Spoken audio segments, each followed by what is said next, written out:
ನಾನು ಈ page open ಮಾಡಿ ಸುಮಾರು 1-1.5 ತಿಂಗಳಾಗಿ ಬಂತು.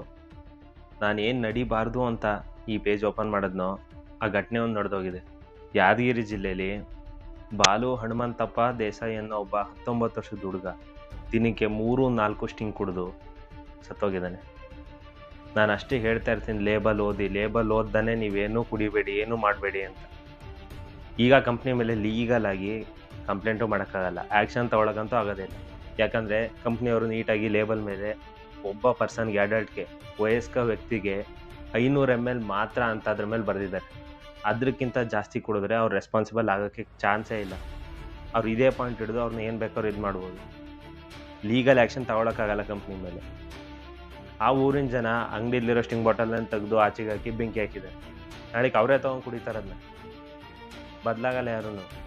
ಸ್ಟಿಂಗಲ್ಲಿ ಏನಿದೆ ಅಂತ ನಾನು ವೀಡಿಯೋ ಮಾಡಿ ಹಾಕಿದ್ದೀನಿ. ಒಂದು 20 ಜನ ನೋಡಿರ್ಬೋದು ಅದನ್ನ ಅಷ್ಟೇ. ಅದರಲ್ಲಿ ನ್ಯಾಚುರಲ್ ಶುಗರ್ ಇರಲ್ಲ, ನ್ಯಾಚುರಲ್ ಕಲರ್ ಇರಲ್ಲ, ನ್ಯಾಚುರಲ್ ಫ್ಲೇವರ್ ಇರಲ್ಲ, ಎಲ್ಲ ಕೂಡ ಆರ್ಟಿಫಿಷಿಯಲೇನೆ. ಅದು ಯಾವ ಧೈರ್ಯದಲ್ಲಿ ಕನ್ಸ್ಯೂಮ್ ಮಾಡ್ತಾಯಿದ್ದಾರೋ ನನಗಂತೂ ಗೊತ್ತಿಲ್ಲ. ಅದನ್ನ ಇನ್ನು ಮುಂದೆ ತಿಳ್ಕೊಳ್ದೆ ಯಾವುದೇ ಪ್ರಾಡಕ್ಟ್ ಬಗ್ಗೆನೂ ಕನ್ಸ್ಯೂಮ್ ಮಾಡೋಕ್ಕೆ ಹೋಗಬೇಡಿ. ನಾನು ₹1 ಕ್ಯಾಂಡಿ ತೊಗೊಂಡ್ರು ಕೂಡ ಲೇಬಲ್ ಮೇಲೆ ಏನಿದೆ ಅಂತ ನೋಡ್ಬಿಟ್ಟು ಕನ್ಸ್ಯೂಮ್ ಮಾಡ್ತೀನಿ. 19 ವರ್ಷದ ಹುಡುಗ, ಬೇಸಿಕ್ ಕಾಮನ್ ಸೆನ್ಸ್ ಇಲ್ಲ. ನಾನು ಏನು ಕುಡಿತಾ ಇದ್ದೀನಿ ಅಂತ ಗೊತ್ತಿಲ್ಲದೇ ಕುಡಿದಿರೋ ದಿನಕ್ಕೆ 3-4 ಬಾಟ್ಲು. ನಮ್ಮ ಜನ ಹೇಳೋದನ್ನ ತಿಳ್ಕೊಳ್ಳೋದು ಇಲ್ಲ, ಯಾರು ಹೇಳೋದನ್ನು ಕೇಳೋದು ಇಲ್ಲ ಅವರು. ನನ್ನ ಪೇಜ್ನ ಫಾಲೋ ಮಾಡಿಕೊಂಡು ನೀವು ಕಮೆಂಟಲ್ಲಿ ಮೆನ್ಷನ್ ಮಾಡಿ ನೀವು ಯಾವುದು ಡ್ರಿಂಕ್ಸ್ನ ಜಾಸ್ತಿ ಕುಡಿತೀರಾ ಅಂತ.